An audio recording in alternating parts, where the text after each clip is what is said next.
Fala galera, tudo tranquilo? Eu sou o professor Eric, professor de Física. Vamos então à parte 2 do nosso aulão para o Enem de 2022 em Física. Se tu não assistiu a parte um, aqui na descrição desse vídeo tem um link onde tu pode assistir a parte um, onde nós tratamos sobre ondulatória. Aqui na parte 2, galera, vamos falar sobre eletricidade, termologia e também mecânica. São os principais assuntos aí das questões de física do Enem, as prováveis, né? 15 questões de física dentro das ciências da natureza. Maravilha? Então, vem cá comigo, vamos então iniciar a nossa parte 2 com a queridíssima eletricidade, que inclusive, galera, se a gente faz um mapeamento dos assuntos que mais foram cobrados no Enem, top um em física é eletricidade. É um assunto muito cobrado. Podemos esperar aí duas, três questões desse assunto. E dentro de eletricidade, foque mais em eletrodinâmica, né? Estudo das cargas elétricas em movimento. Vamos lá, galera. Principais tópicos que podem ser cobrados para ti em eletricidade. Começo falando da lei de Ohm, né? Essa equação aqui, que é conhecida como a primeira lei de Ohm, que é uma relação entre a tensão elétrica, a diferença de potencial, a resistência de um resistor e a corrente elétrica, né? O famoso V que ri ou o U que ri, né? A ideia aqui é que a tensão elétrica, que é o V ou o U, tem muita gente que chama de U também, causará num resistor uma corrente elétrica, né? Consequência, e a gente pode pensar na resistência aqui, que é o R, como a dificuldade oferecida pelo material à passagem da corrente elétrica, certo? Então veja que materiais bons condutores de eletricidade, eles vão ter que ter uma resistência elétrica baixa, né? Materiais que não são bons condutores tendem a ter uma resistência elétrica maior. Interessante salientar aqui o conceito também dentro dos resistores de um resistor ômico, certo? O que é um resistor ômico? É aquele resistor que vai ter a sua resistência dada por um valor constante, tá? Nós chamamos de ômico. Evidentemente que um resistor não ômico será aquele resistor cuja resistência é variável, tanto aumentando quanto diminuindo. Maravilha? Dentro aqui, galera, do universo das leis de Ohm, nós temos também o que é comumente chamado de segunda lei de Ohm, né? Que é uma equação para a gente calcular qual é a resistência especificamente de um resistor de um dado material. Aí a gente usa essa equaçãozinha aqui, tá? Que o macetezinho para ela até é a equação da rola, tá? Como é que funciona a equação? Resistência do material igual a ρ. O ρ é a resistividade elétrica, que é uma propriedade que depende do material e também da sua temperatura, vezes L, onde L é o comprimento do material, sobre A, que é a área transversal, a área dessa região aqui do nosso material. Maravilha? Rho vezes L sobre A. Beleza? É a chamada segunda lei de Ohm. Galera, aqui as questões elas gostam de lidar com a ideia de proporcionalidade. Tranquilo? Como assim, professor, proporcionalidade? Seguinte, pensa comigo, dentro dessa equação, se a gente pega aí, dobra o comprimento do material. Perceba que aqui é uma proporção direta. Dobrando o comprimento do material, a gente tende a dobrar a sua resistência, ou seja, fica duas vezes mais difícil da corrente elétrica passar ali. Tranquilo? Agora perceba que a proporção com a área já é uma proporção inversa. Se eu dobrar a área aqui do material, daí a resistência vai diminuir, tá? Vai ser dividida por 2, vai ficar, ou seja, duas vezes mais fácil, a gente pode pensar assim, passar corrente elétrica nesse material. Maravilha? Então essa é a chamada segunda lei de Ohm. Bora lá então para mais conteúdo. Chute meu, chute, chute, chute. Chuveiro elétrico. É um chute meu para a prova do Enem esse ano cair uma questão abordando sobre o chuveiro elétrico. Sabe que o Enem ele gosta, né, de contextualizar os conteúdos que tu aprende no ensino médio, né? Eletricidade também não vai ser diferente. Ele vai trazer aplicações de eletricidade do nosso cotidiano. E minha aposta aí é chuveiro elétrico, tá? Se tu tem um chuveiro elétrico em casa, é interessante até que tu saiba isso. Olha só. Quanto maior for a corrente elétrica, no teu chuveiro elétrico, né, no resistor que tem dentro do chuveiro elétrico, mais quente será o teu banho, né? Até porque a gente vai ver daqui a pouquinho como é que se calcula a potência elétrica de um resistor. A gente vai ver que quanto maior é a corrente, maior é a potência que ele dissipa, e aí mais quente vai ser o nosso banho. Mas é interessante, né? Como é que a gente pega e muda a temperatura do banho? Como é que ele fica quente? Como é que ele fica frio? Olha só o raciocínio que a gente vai ter por trás disso. Se tu pegar o teu chuveiro elétrico, abrir ele, tu vai ver que tem um resistor ali dentro, que vai ser uma molinha, tá? E aí tu vai ver que tem uma chave, né, no teu chuveiro elétrico, em que tu vai girando, aí geralmente ele chama de posição verão e posição inverno, né? Qual é a diferença ali? Quando a gente tem, por exemplo, uma resistência grande, quando aquela chave pega a maior parte da resistência, a corrente elétrica tende a ser pequena, certo? São inversamente proporcionais, né? Quanto mais resistência, mais difícil é de passar a corrente, menor é a corrente. Já quando a gente tem uma resistência pequena, vai ser o contrário. A gente vai ter uma corrente elétrica grande. Vão passar muitos elétrons ali. E aí, na prática, o que vai acabar acarretando? Uma resistência pequena, quando a gente pega uma pequena parte da resistência, vai causar uma grande potência, fazendo com que a água fique quente. E já uma resistência grande será o contrário. Vai me trazer uma corrente elétrica pequena, logo um banho mais frio. Veja que é algo que às vezes é pouco intuitivo, né? Que a gente tende a pensar que é o contrário. Olha só que interessante, no nosso banho, quanto menor é a resistência que a gente pega do chuveiro elétrico, mais quente é o nosso banho, porque maior é a corrente elétrica ali. E quanto maior é a resistência, mais frio será o nosso banho, porque a gente vai ter uma corrente elétrica ali que vai ser pequena. Maravilha, então, galera. Fica então, dica para ti, chuveiro elétrico. Aplicação. Já que nós já falamos até de potência elétrica, não custa aqui eu te dar esse lembrete aqui, ó, se tiver cálculo. Como calcular a potência de equipamentos elétricos, tá? Na verdade, nós temos três formas para calcular a potência de equipamentos elétricos. Ó, são essas três aqui, ó. Essa daqui, que é para qualquer equipamento, tá?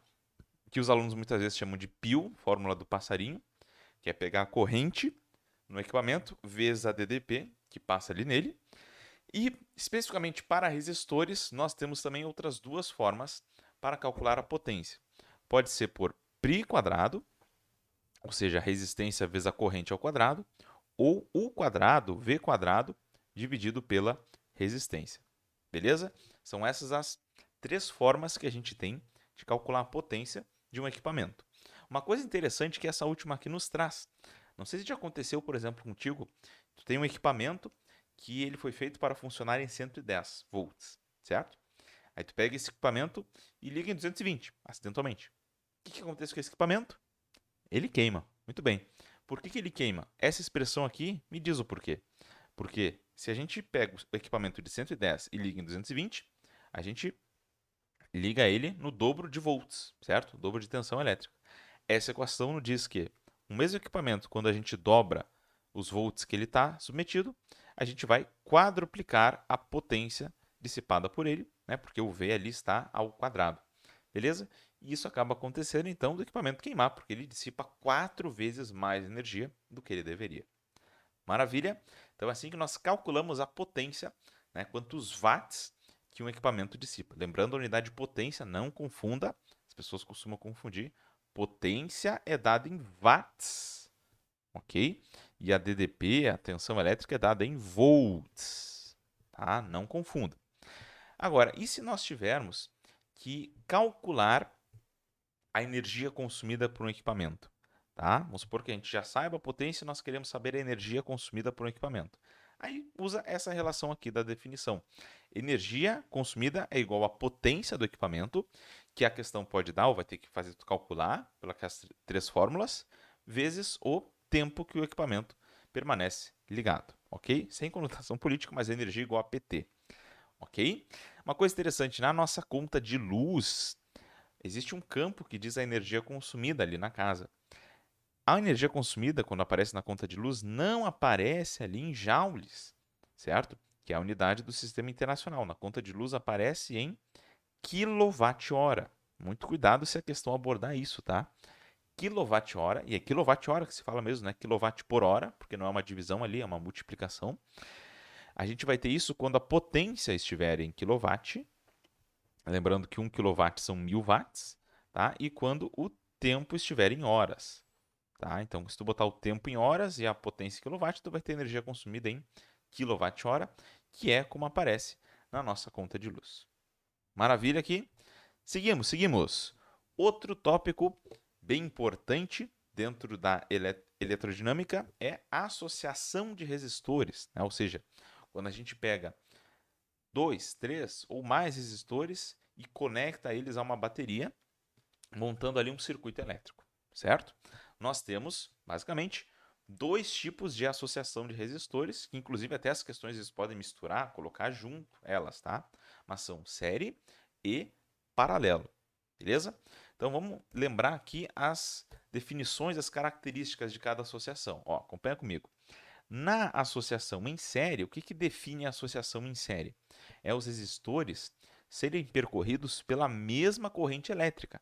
Por exemplo, aqui na figura, ó, veja, ó, a corrente que sai aqui da bateria é a mesma corrente que passa pelos resistores. Não existe nenhum ponto onde a corrente elétrica se divide ali entre eles, certo? Então isso caracteriza uma associação em série.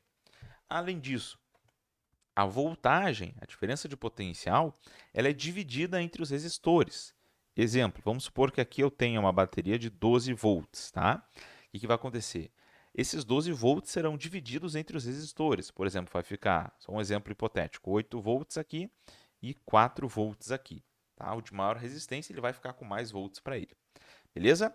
E uma operação que a gente faz muito aqui em associação de resistores, que é bem importante, é a resistência equivalente, né, ou resistência total, que seria basicamente a gente simplificar o circuito e trocar o circuito com 2, 3 ou mais resistores por um único circuito com um resistor somente. Beleza? Aqui na associação em série é bem tranquilo da gente achar essa resistência equivalente. Basta tu somar as resistências dos resistores. Beleza?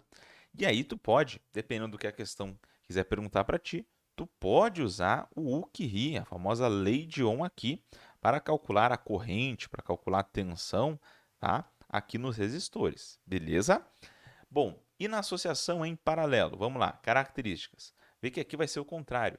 Aqui a corrente elétrica que vai se dividir entre os resistores. Olha aqui essa figura, ó. A corrente elétrica sai da bateria, chega aqui, ela vai encontrar o que a gente chama de nó, que é um ponto onde a corrente elétrica ou se divide ou se une, e aqui ela vai se dividir entre os resistores. Nós chamamos isso de uma associação em paralelo. Agora, na associação em paralelo, aqui a tensão elétrica, DDP, vai ser a mesma, certo? Para todos os resistores. Ou seja, se aqui eu tenho uma bateria de 12 volts, todos os resistores, certo? Estão submetidos a 12 volts. Então perceba que é o contrário. Na associação em paralelo, a voltagem é igual e a corrente elétrica é dividida. Inclusive aqui a corrente elétrica, que é o I, é inversamente proporcional à resistência. Tá? Ou seja, o resistor de maior resistência aqui fica com a menor corrente elétrica. Tá? Porque é mais difícil da corrente elétrica passar ali nele. E como que nós calculamos a resistência equivalente aqui na associação em paralelo? Tem mais de uma forma. Uma delas é essa aqui que tu está vendo aí, ó, que é a famosa soma dos inversos, né? 1 sobre R1 mais 1 sobre R2 mais 1 sobre R3 igual a 1 sobre a resistência equivalente.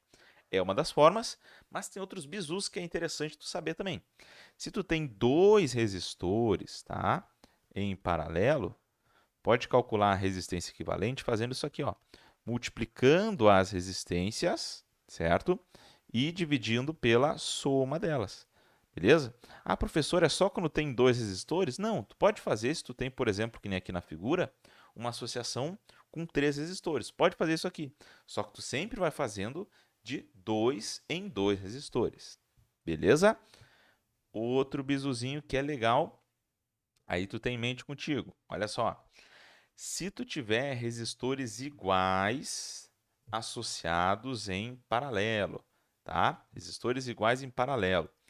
A resistência equivalente é igual ao número, a resistência deles, perdão, dividido pelo número de resistores. Como assim, professor? Ó, vou botar aqui um exemplo. dois resistores aqui, um pedacinho de 4 ohms e 4 ohms, associados em paralelo. Pode fazer essa conta aqui ou essa para achar a resistência equivalente? Pode, mas aqui o bizu são dois resistores iguais em paralelo. Logo, a resistência equivalente será igual a 4, que é a resistência deles, dividido por 2, que é o número de resistores, resultando em 2 ohms de resistência equivalente. Bem tranquilo. Beleza? E aí, galera, para a gente fechar essa nossa revisão da parte de eletricidade, vamos botar aqui os aparelhos de medida elétrica, né? Na prática, quando tu quer medir a corrente elétrica num circuito ou a DDP, tu vai usar aparelhos que são basicamente o voltímetro e o amperímetro. O nome dele já indica, né, o que eles fazem. O amperímetro é um medidor de amperes, tá? Que a gente simboliza aqui pela letra A, e a gente deve conectar o amperímetro em série, tá? Com o trecho que a gente quer medir a corrente elétrica. Já o voltímetro, evidentemente, vai ser um medidor de volts, né, de DDP, que a gente deve ligar em paralelo com o trecho que a gente quer medir a voltagem, certo? Se a gente pegar equipamentos que tem na nossa casa, por exemplo, deve ter um disjuntor na tua casa, principalmente no chuveiro elétrico, né, a chave da tua casa, ele faz a função de um amperímetro, né? Só que no caso ali, ele vai medir a corrente elétrica e quando a corrente elétrica passa um certo valor, é uma chave que se abre, né, para impedir aí um incêndio, né, alguma coisa mais danosa para tua casa. Maravilha, então, tá aqui a nossa revisão de eletricidade e vamos embora agora fazer questão aqui. Note que aqui, ó, coloquei mais uma vez a título de curiosidade para ti, para ter essa noção, ó, qual é a habilidade, né, que fica bem enfatizado que o Enem cobra esse conteúdo, ó, dimensionar circuitos ou dispositivos elétricos de uso cotidiano, tá? Então seja eletrodinâmica, né? Esses conteúdos que a gente acabou de revisar. Vamos agora, galera, dar uma olhada então nessa questão que a gente tem aqui. Vamos começar a ler novamente aqui, ó, pela parte final. O que diz aqui? O cabo que apresenta o menor custo e que suporta a corrente total necessária na fiação dos chuveiros é o que tem a área de seção reta em milímetros quadrados igual a. Ok, a gente quer o cabo de menor custo e que suporte essa corrente total. A corrente a gente não sabe, então vamos recorrer aqui ao enunciado para a gente ver o que a gente precisa encontrar. Pretende-se construir um banheiro de uma área externa, no qual serão instalados dois chuveiros elétricos que podem ser ligados simultaneamente, cada um com consumo de 5,5 kWh. Ó, isso aqui é unidade de potência, hein? Quilowatt. Então aqui, ó, potência de um chuveiro, 5,5 kW. A tensão disponível na rede elétrica é de 220 volts. Sabe-se que quanto maior for a área da seção reta de um cabo elétrico, maior será a intensidade de corrente que ele conseguirá suportar, porém, maior será o seu custo. Portanto, deve ser selecionado o cabo de menor área de seção reta que seja capaz de suportar a corrente requerida para a instalação. Então, qual é a instalação que nós temos? Ó, dois chuveiros elétricos, tá? Onde cada um vai ter essa potência aqui e ligado, claro, em 220 volts, certo? Nota que aqui eles vão ser ligados em, olha só, paralelo, não está aqui na questão, porque ambos serão ligados a 220 volts, que é a mesma DDP. Tranquilo? E aqui no quadro são apresentados os valores nominais de área de seção reta de cabos elétricos comumente encontrados no mercado. Bom, vamos calcular então qual é a corrente. Como é que a gente calcula, tá? Nota que a gente tem a potência e a gente tem a DDP. Então a gente pode usar uma das três formas de calcular potência, que é, por exemplo, pelo π, corrente vezes a DDP. Tá? Cuidado aqui que a potência está em quilowatts. Vamos deixá-la em watts para ser no sistema internacional. 5,5 kW equivale a 5.500 watts. Não sabemos a corrente e a DDP é 220. Logo, o meu I será igual a 5.500 dividido por 220.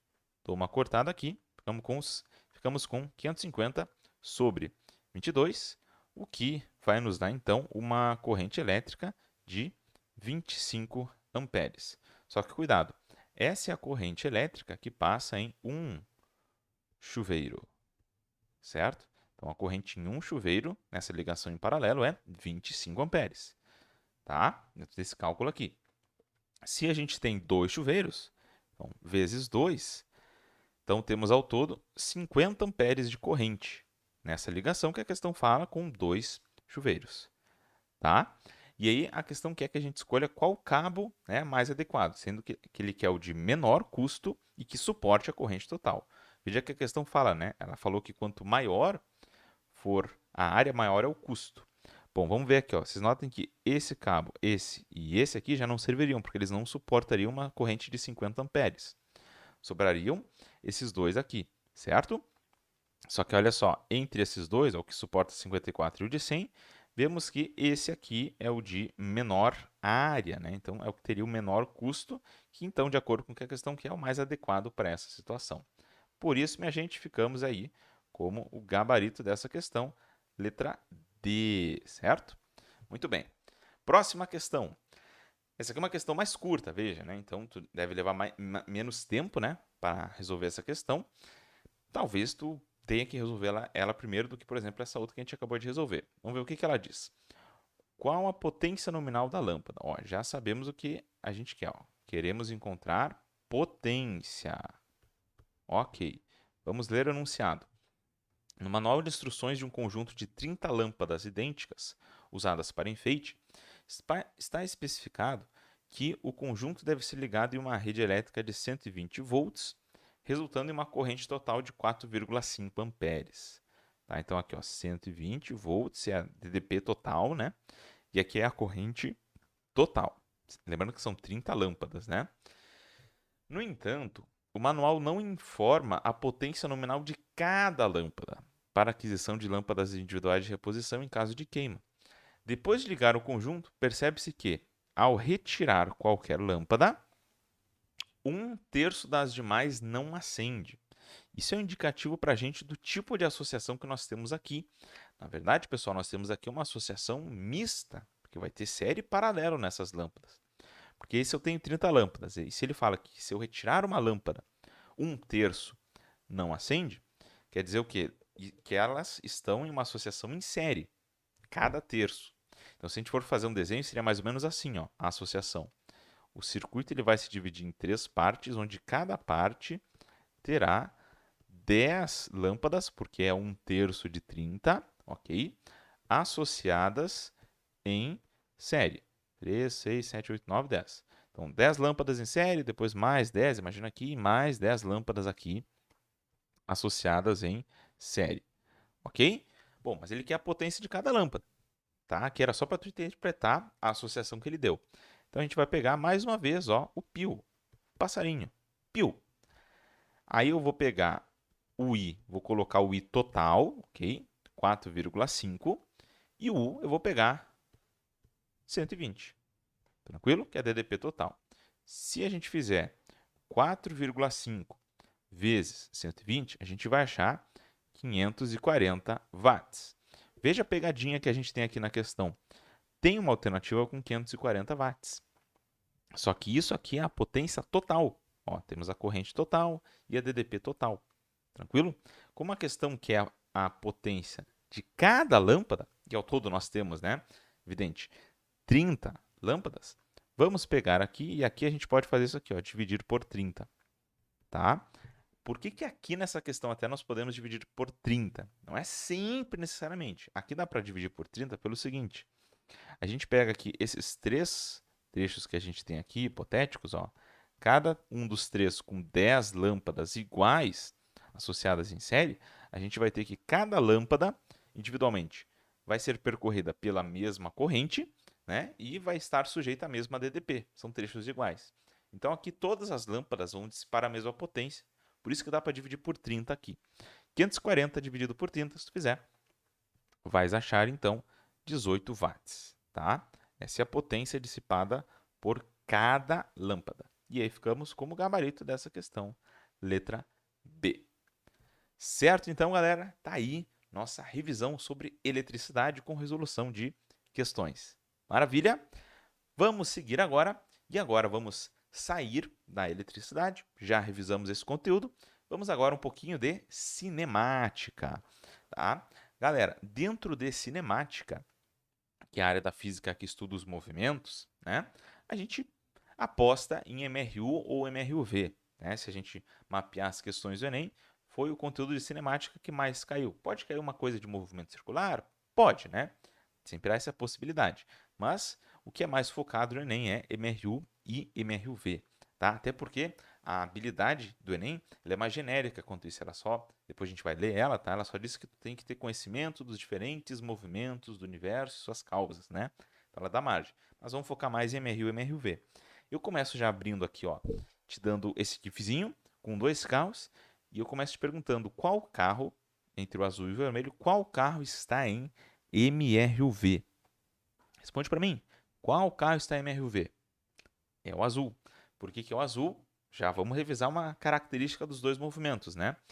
O azul a gente pode notar que a velocidade dele está variando. Perceba que o vermelho tem velocidade que é constante. Então, o azul é MRUV, que é o movimento retilíneo uniformemente variado, e o vermelho está em MRU.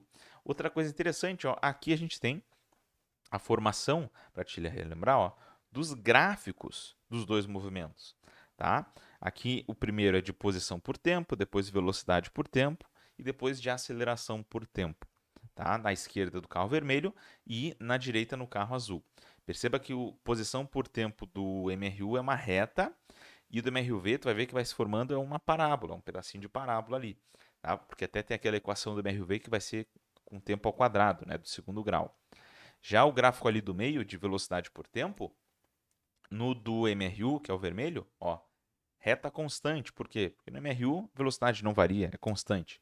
E o do MRUV, veja que a velocidade está crescendo, porque justamente ele está aumentando a velocidade.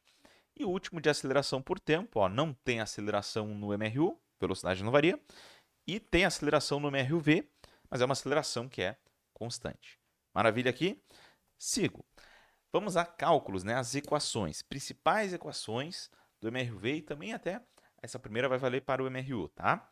No caso, cálculo de distância percorrida, tá? Como é que a gente pode calcular a distância percorrida?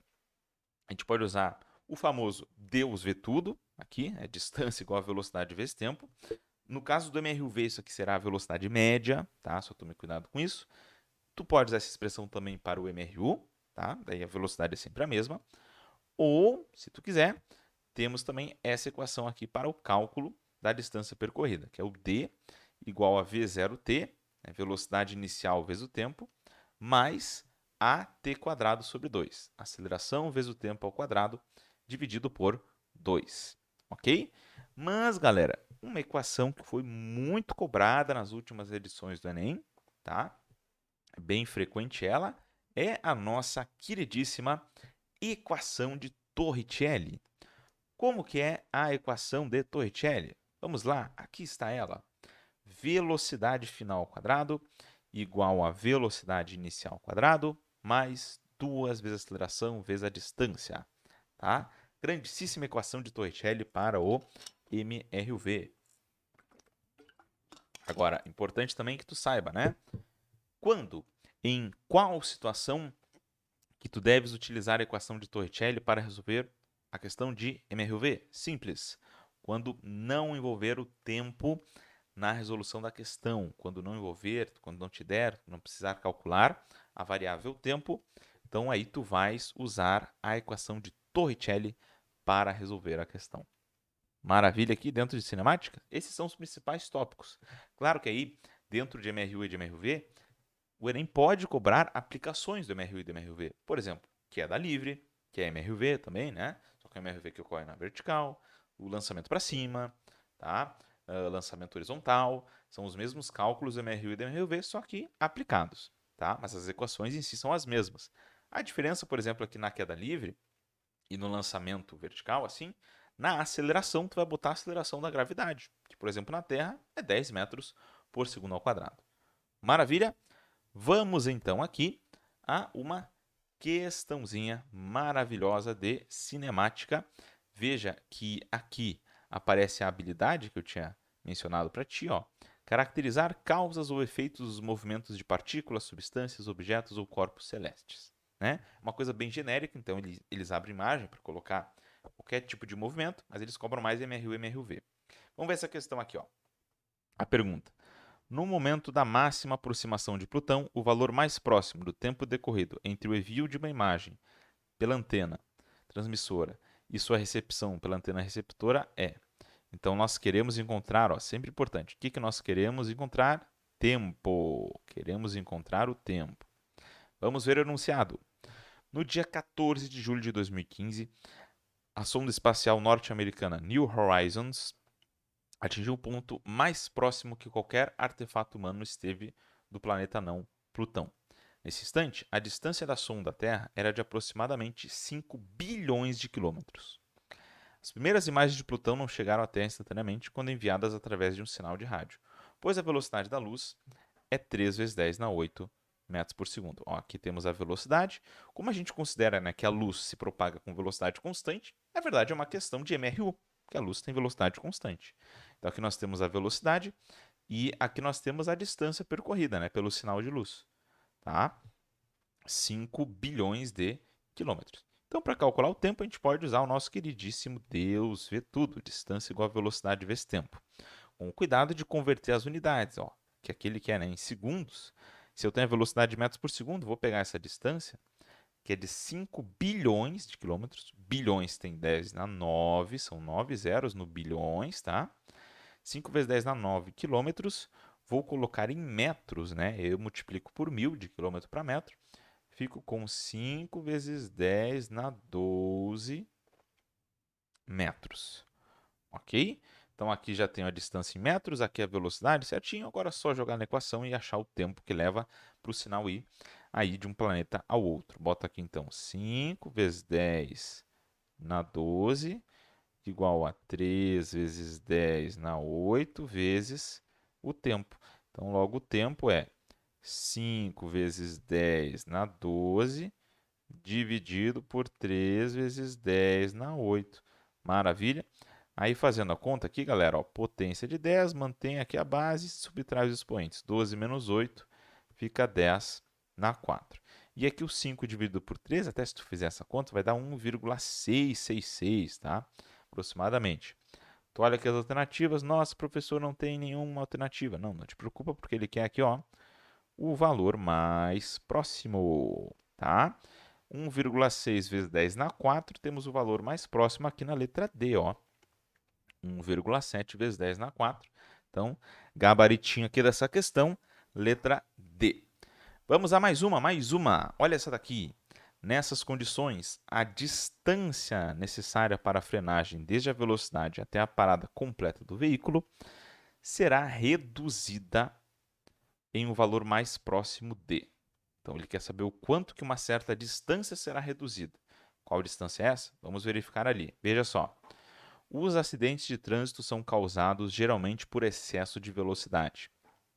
Em zonas urbanas do Brasil, o limite de velocidade normalmente adotado é de 60 km por hora.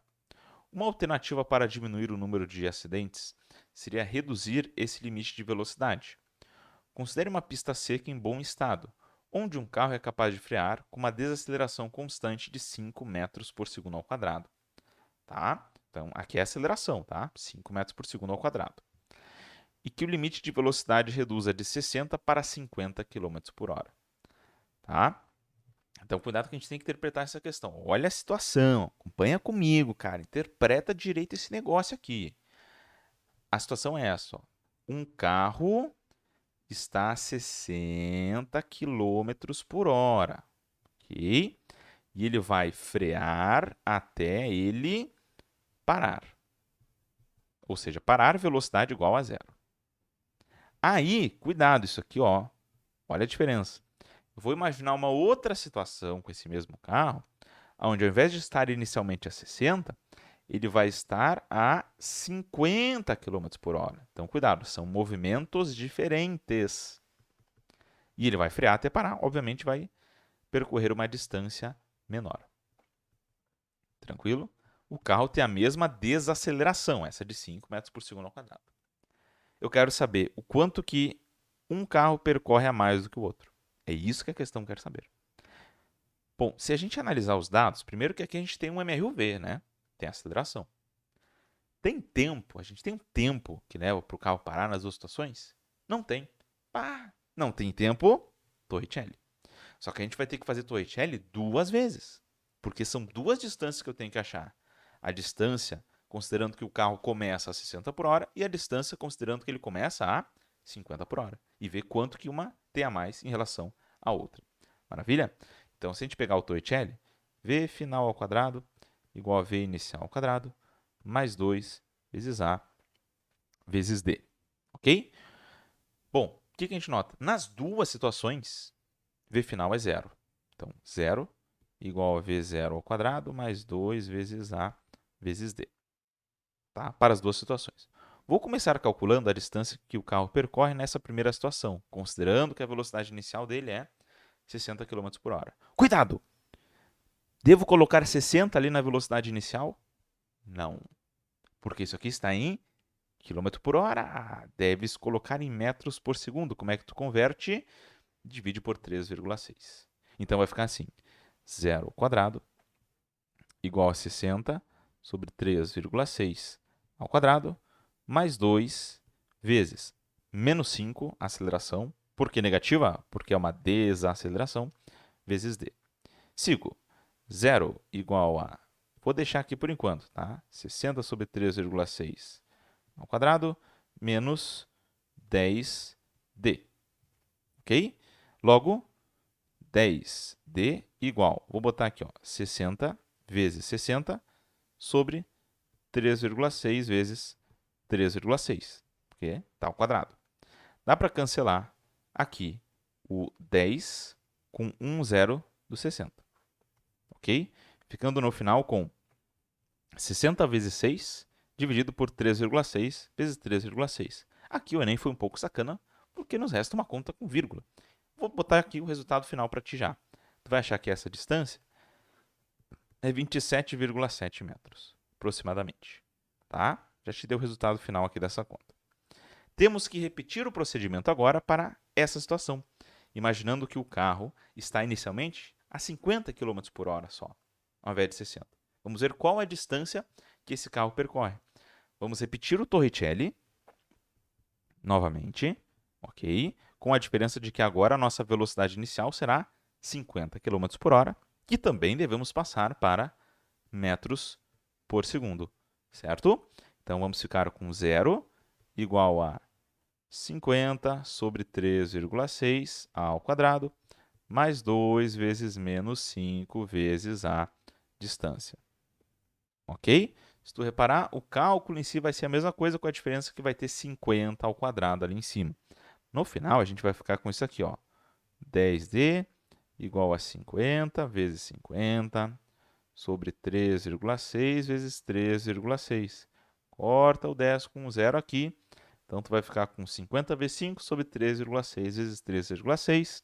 Vou te dar de novo o resultado, dá aproximadamente 19,2 metros, tá? Se tu fizer aproximadamente isso. Ok? Ah, mas professor, qual é o resultado final, professor? Bom, o resultado final é a gente fazer uma distância menos a outra. Ok? Uma distância menos a outra. Isso menos isso. Ou seja, 27,7 menos 19,2. Tá? Essa conta, se tu fizer, vai dar 8, alguma coisa, tá? 8, alguma coisa. Não é o resultado exato, porque a questão que é, novamente aqui, o valor mais próximo, tá? Então, se a gente olhar as alternativas, ó, vou aproximar, o valor mais próximo é de 9 metros, entre a diferença das distâncias, tá, que o carro percorre. É uma diferença até considerável. Então, tu vê, ó, um carro é 60 por hora, para ele frear, mais ou menos, ele vai levar 27 metros para percorrer. Um carro é 50 por hora, vai levar uns 19, tá? Mais ou menos para percorrer. Então, vai percorrer 9 metros a mais, olha só. Então, essa é a ideia, então, até da abordagem dessa questão, de mostrar qual é a distância mais que se percorre, considerando que tu está a uma velocidade maior, tá? Era essa a ideia da questão. Foi um pouco sacana essa questão, porque ter botado o número com vírgula, né, Ney? Pô, o pessoal já tem pouco tempo de fazer a questão, mas tudo bem. Tranquilo então, galera? Vamos agora então. Esquece um pouquinho de cinemática, esquece um pouquinho da mecânica. Vamos para essa delicinha aqui agora. Termologia. Termologia, outro assunto também. Certeza que vai ter questão no Enem sobre isso. Termologia, gente, é top 3 do Enem. Top 3. cai termologia. Pode apostar que vai ter lá questão de termologia. Deixa eu só tomar uma água aqui.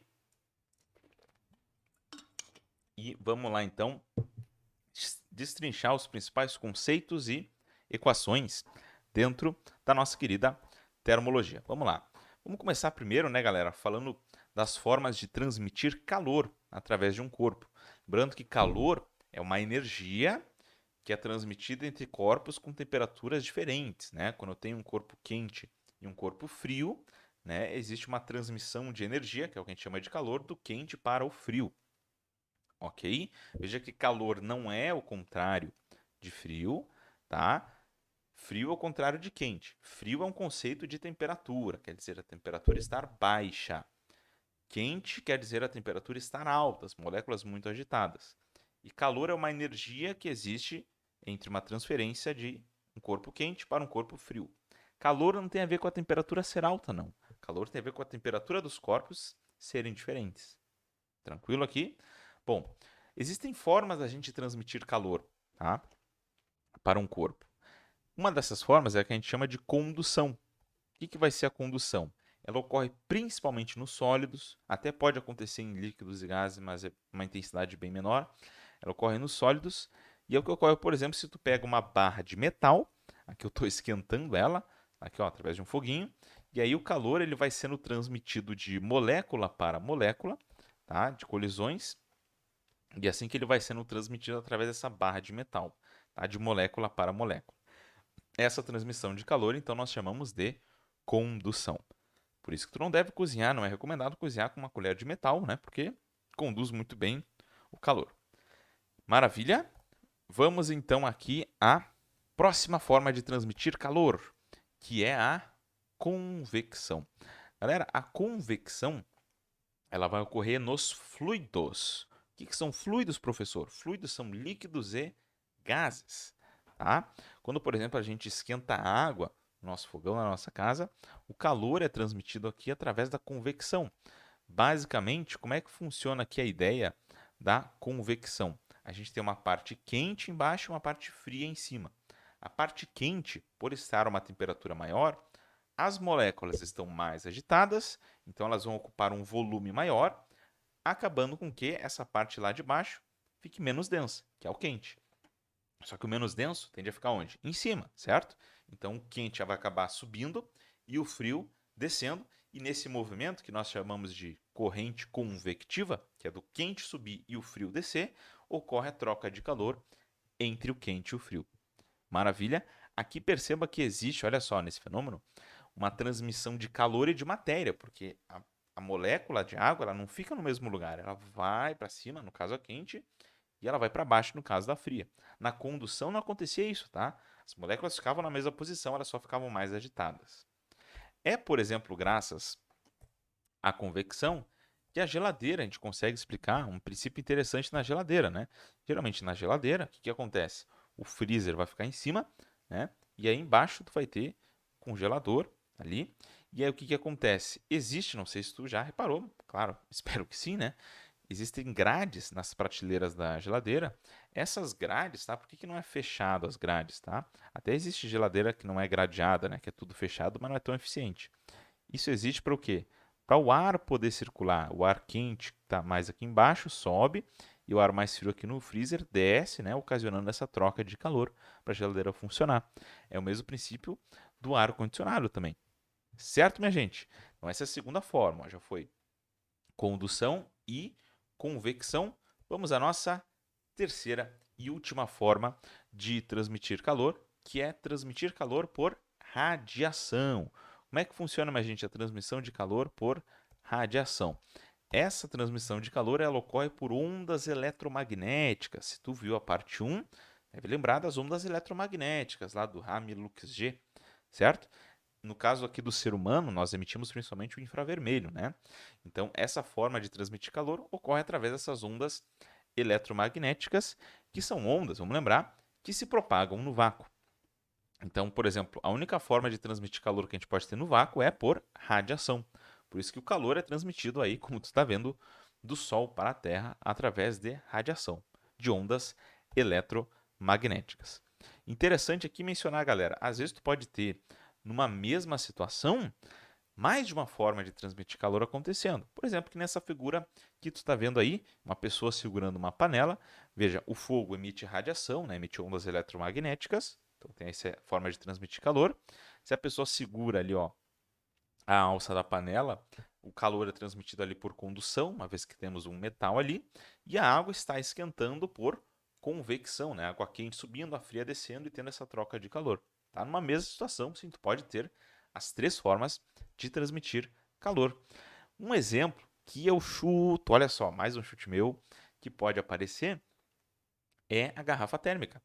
Tá? A garrafa térmica é o que a gente chama de um isolante térmico, né? Por quê? Porque ela impede trocas de calor e ela funciona tentando impedir as três formas de transmitir calor de acontecerem, tá? Pega uma garrafa térmica aqui, ó, cheia até aqui, ok? E aí, pensa comigo, olha só. Existe vácuo, sabia? Existe vácuo aqui nas paredes de uma garrafa térmica. O vácuo é para impedir, sabe o quê? A condução. Por quê? Porque condução precisa de matéria para acontecer, né? Principalmente nos sólidos. Se não tem matéria, que é o vácuo, idealmente, não tem condução. Existe aqui uma tampa isolante, tá? Essa tampa é para impedir, sabe o que? A convecção. Por quê? Porque ela vai impedir o ar quente de subir, né? E trocar calor com o ar de fora que está mais frio. E outra coisa interessante, aqui, não sei se tu já reparou, se tu pegar qualquer garrafa térmica, ela é espelhada ali na parte interna, né? Toda espelhada. Essa parte espelhada que tem ali nas paredes dela é para impedir, sabe o quê? A radiação. Porque o líquido também está emitindo radiação. Só que aí, como é espelhado, a radiação é refletida de volta aqui. E aí isso impede com que o calor saia ali da garrafa térmica. Então, olha só uma coisa interessante. A garrafa térmica, que é um isolante térmico, né, ele impede trocas de calor. O funcionamento dela é para impedir as três formas de transmissão de calor: condução, convecção e radiação. Cuida então, hein? Se cair garrafa térmica, volta aqui no vídeo e me dá aquele obrigado, professor, pela previsão certa. Inclusive, ó, estou aqui com uma garrafa térmica. Não sei se tu consegues ver ela aqui, ó, mas ela é espelhada aqui dentro, tá? Muito bem. Tá aqui, ó, garrafinha térmica bem bonitinha pra gente. Inclusive, aproveitando, a minha garrafa térmica ela é preta, que é o corpo que absorve maior radiação. Olha como a física tá em tudo que é lugar, né? Maravilha, então, galera. Partezinha de conta aqui em termologia, principalmente calorimetria. Minha aposta é aqui, tá? É o que geralmente o Enem vem cobrando, principalmente a primeira parte, tá? Quantidade de calor. Um corpo ele pode ganhar ou perder dois tipos de calores. Existe o calor sensível e o calor latente. Qual é a diferença de ambos, tá? O calor sensível, um corpo troca quando ele muda de temperatura e não muda de estado físico. Por exemplo, tu esquenta a água num fogão sem a água começar a ferver. A água esquenta recebendo calor sensível. Como que nós calculamos, tá? A quantidade de calor que um corpo troca? Tá aqui, ó. Esse aqui é o famoso Q-macete, né? Massa vezes o Czinho é calor específico e ΔT é a variação de temperatura que o corpo sofreu, tá? O calor específico ele é específico da substância. Cada substância tem o seu e ele também indica a dificuldade de variar a temperatura da substância, ok? Quanto maior é o calor específico de uma substância, mais difícil é de variar a sua temperatura, mais calor ela tem que trocar. Exemplo, a água, né? A água é uma substância com alto calor específico, tá? Por isso que se for pegar, por exemplo, um deserto, a temperatura varia muito num deserto, enquanto que, por exemplo, numa região litorânea com praia, a temperatura não varia tanto, porque como tem muita água ali, a água ela precisa ganhar muito calor para esquentar, então ela tende a manter a temperatura ali constante. Beleza? Se eu fosse apostar, eu apostaria que conta aqui em termologia vai aparecer aqui, isso aqui, calor sensível, tá? Mas temos também o calor latente, que é o calor que o corpo troca quando a gente mudar o seu estado físico sem mudar a sua temperatura. Aí o seu cálculo é aqui na quimolesa, quimeleca, como tu quiser falar. M vezes L. M de massa, L de calor latente também da substância, cada substância tem o seu. Beleza, galera? E para fechar essa partezinha de conta, caso apareça isso aqui, faz tempo que não aparece, tá? Mas caso apareça, misturas e trocas de calor. Quando, por exemplo, a gente pega uma água quente e mistura com outra água fria, né? E elas vão trocando calor até elas atingirem o chamado equilíbrio térmico, até elas terem a mesma temperatura. Como que nós vamos calcular essa temperatura de equilíbrio? Essa vai ser a ideia. A gente vai somar o calor de todo mundo, Q1 mais Q2 mais Q3, mais quantos tiverem, e tudo isso será igual a zero. E dentro dessas quantidades de calor, do Q1, Q2 e Q3, a gente pode colocar que macete, se tiver calor sensível, a gente pode colocar que moleza, né, se tiver calor latente. Maravilha aqui? Muito bem, vamos, vem cá comigo. Troquei de tela. Acompanha comigo a resolução dessa questãozinha aqui de calorimetria. Óbvio que eu coloquei aqui só para te guiar também qual é a habilidade que menciona principalmente, né? Aqui, calorimetria, né? Termologia. Utilizar leis físicas ou químicas para interpretar processos naturais ou tecnológicos inseridos no contexto da termodinâmica e do eletromagnetismo, tá? Só para te enfatizar, né? Como é bem provável, certo praticamente, que vai ter questãozinha de termologia. Vamos ler essa questão, olha só. Se o sistema de aquecimento for desligado por 1 hora, qual o valor mais próximo para a redução de temperatura da água? Então ele quer saber o que? É a variação, ó. Redução indica uma variação. É a variação de temperatura da água. Vamos ao enunciado. Acompanhe comigo. Mesmo para peixes de aquário, com peixe de arco-íris, a temperatura da água fora da faixa ideal, que é 26 a 28 graus Celsius, bem como sua variação brusca, pode afetar a saúde do animal. Para manter a temperatura da água dentro do aquário na média desejada, utilizam-se dispositivos de aquecimento do termostato. Por exemplo, um aquário de 50 litros de água pode-se utilizar um sistema de aquecimento de 50 watts. Professor, watts, mas watts é negócio de potência, professor? É. Olha como é interessante o aluno saber unidade. Sabe o que é 50 watts também? 50 watts é 50 joules por segundo. Ou seja, é um sistema que recebe 50 joules de energia a cada segundo, otimizado para suprir sua taxa de resfriamento. Essa taxa pode ser considerada praticamente constante, já que a temperatura externa ao aquário é mantida pelas estufas. Utilize para o calor da água 4 kJ por quilograma Kelvin. Esse é o calor específico. E aqui está a densidade da água. Ok? Bom, vamos lá. Queremos saber a variação de temperatura, né? Se tem variação de temperatura, é calor sensível, minha gente. Que macete. MC delta T. No caso, o que nós queremos saber aqui é a variação de temperatura. Tá, mas quanto que seria a quantidade de calor trocada aqui? Aí que vem essa ideia dos watts e também do tempo. Ora, porque se eu tenho aqui uma fonte, né, que está trocando 50 watts, ela troca 50 joules a cada segundo. E isso é o que significa watts, lembre. É joules por segundo. Watts é joules por segundo. Ok? Tchê, então eu recebo 50 joules por segundo. Só que eu vou ficar trocando calor por 1 hora. Quando tem potência, não te assusta. Tu pode pensar numa regra de 3 também. Tu pode pensar que eu recebo 50 joules em 1 segundo. 1 hora são quantos segundos? 3.600 segundos. Eu vou receber X joules. Ah, então veja, X é 50 vezes 3.600. Essa é a quantidade de calor que a gente recebe. Professor, quando tem potência, dá para só fazer regra de 3? Dá. Ou tu pode pensar, que a gente viu em eletricidade há pouco também, que energia é igual a PT, potência vezes tempo. Essa energia, minha gente, pode ser calor também. Pode ser qualquer forma de energia aqui. Calor é energia.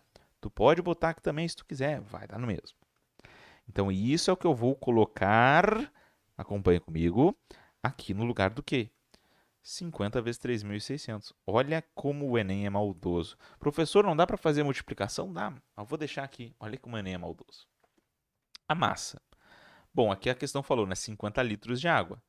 No caso da água, como a densidade é 1 kg por litro, 50 litros de água vão ter uma massa também de 50 quilogramas. A água é 1 para 1, tá? Então a massa eu vou botar aqui 50 quilogramas.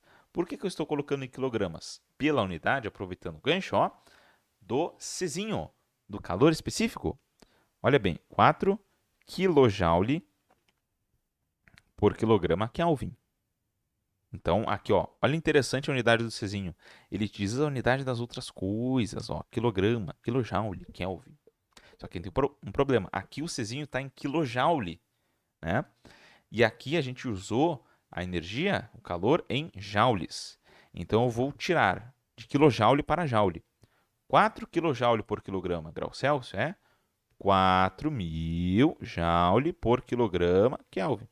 Então, eu vou botar aqui no lugar do Czinho, porque eu tirei de kilojoule para joule, 4.000.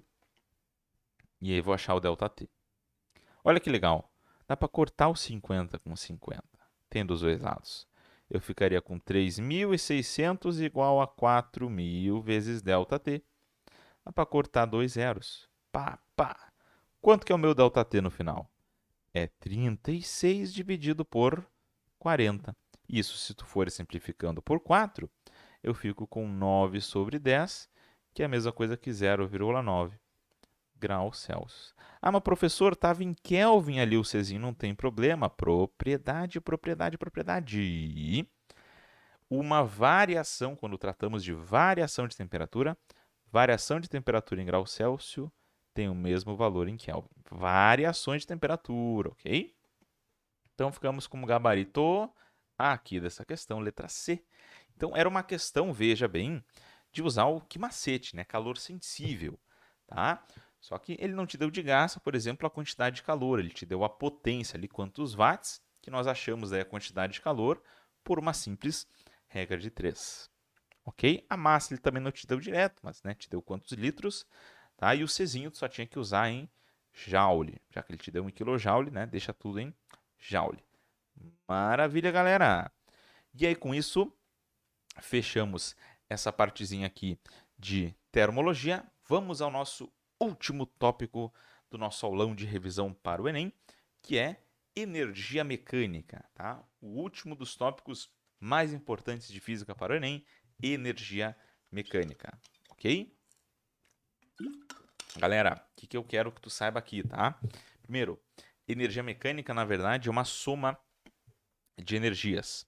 Quais energias são essas? Energia cinética e energia potencial. A energia cinética, ela é uma energia de movimento. Tudo que está em movimento tem energia cinética. Como que nós calculamos energia cinética? Aqui, ó, mv² sobre 2. Massa vezes velocidade ao quadrado dividido por 2. Cuide com as unidades do SI, hein? Sistema Internacional, massa em quilograma, velocidade em metros por segundo. Agora, nós temos também a energia potencial gravitacional, que é uma energia associada à altura. Tudo que tem altura tem energia potencial gravitacional. Como é que eu calculo? mgh. Massa, gravidade vezes altura. E a última energia potencial elástica, que está associada quando a gente tem uma mola, ou um elástico, ou qualquer coisa deformada. Como calculamos a energia potencial elástica? Kx² dividido por 2. O K é a constante elástica da mola, o X é a sua deformação, tá? E aí, sobre 2. Ok? Existe um teorema, tá? Isso aqui faz tempo que não cai, mas existe um teorema também que relaciona trabalho de uma força com energia cinética, que diz que o trabalho é igual à variação da energia cinética. Ok, minha galera? Mas eu aposto, dentro aqui de energia mecânica, que a ideia vai ser nisso aqui, ó, na conservação da energia mecânica, que é a soma da energia cinética com a energia potencial. Lembra? Antoine Lavoisier já dizia, na natureza nada se cria, nada se perde, tudo se transforma. Ok? Então aqui, ó, na física, qual é uma ideia muito importante que eu quero que tu tenha?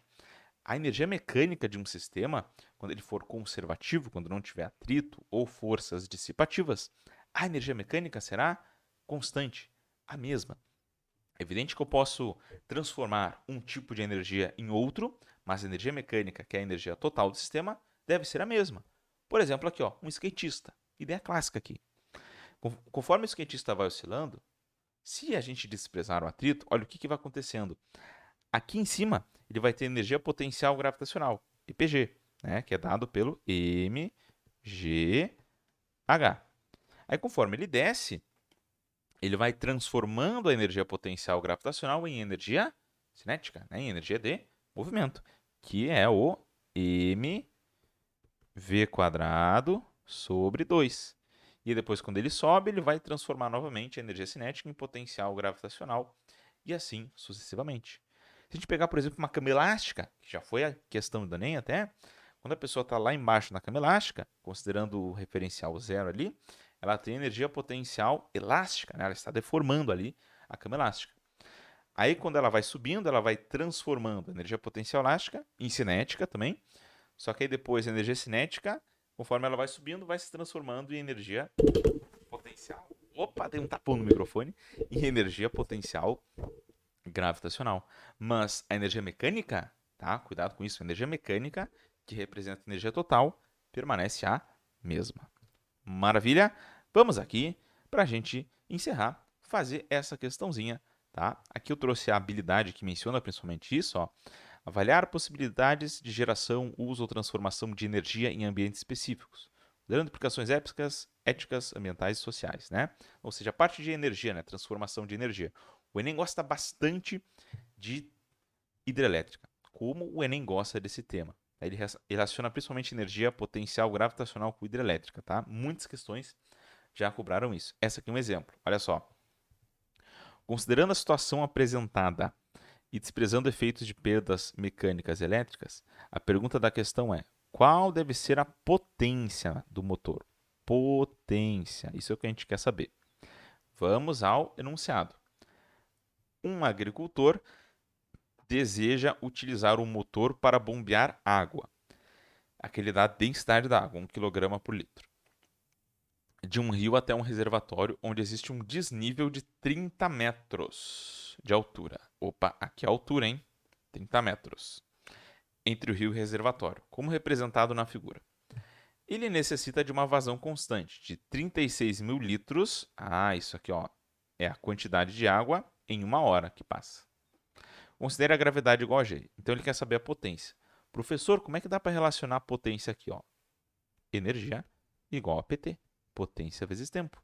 Como a gente quer saber a potência, potência é energia sobre tempo. Mas o que eu vou colocar no lugar da energia? Bom, pensa comigo. A água não cai aqui, ó. Ela está numa certa altura, ó, altura e cai. Uma queda da água aqui. Então, quando tem altura, a gente tem ali armazenado energia potencial o quê? Gravitacional. Então, para calcular a potência, no lugar da energia, eu vou colocar a energia potencial gravitacional que está envolvida aqui, que é o mgh. E tudo isso dividido pelo tempo. Assim a gente vai poder achar qual é a potência, então, desse motor. Beleza? Olha como é que fica o cálculo. O que eu coloco na massa? Olha a questão fala aqui, ó. 3.600 litros. Bom, a gente sabe, a água, a proporção na densidade é 1 para 1. 1 kg para 1 litro. Então, a massa de água são 3.600 quilos. Vezes a gravidade, que é 10, vezes a altura, que está aqui a altura, ó, 30 metros, é a altura que cai a água. Professor, o que eu coloco no tempo? Cuidado, ó, é uma hora, mas não é dividido por 1. Uma hora, no sistema internacional, o tempo deve estar em segundos. Então, são 3.600 segundos. É o que a gente bota aqui, então, no lugar do tempo, 3.600. Olha aqui, barbadinha. Tem 3.600 aqui e aqui também a gente cancela, ficando simplesmente com potência igual a 10 vezes 30, o que resulta simplesmente em 300 watts. E a questão quer em notação científica 3 vezes 10 na 2 watts. Essa deve ser a potência deste motor aqui, resultando em gabarito Canadá. Certo, galera? Tá aí um exemplo para ti de uma questão envolvendo energia mecânica, tá? Às vezes aparecem muitas questões com gráfico, né, para tu identificar os formatos de gráfico aqui, tipo, o gráfico da energia potencial gravitacional, gráfico da energia cinética, tá? Que também é uma habilidade do Enem, né, questões de interpretação de gráfico, tá? Que geralmente também são mais fáceis. Feito então, galera, quero já te agradecer aqui a tua audiência. né, por ter prestado atenção.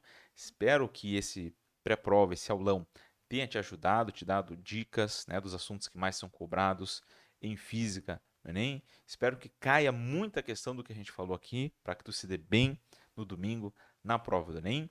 Quero te dar umas últimas dicas, como tu já deve saber, mas não custa relembrar. Fazer as questões mais fáceis primeiro, que são quais são as questões mais fáceis? Geralmente questões mais curtas, as questões teóricas costumam ser mais fáceis.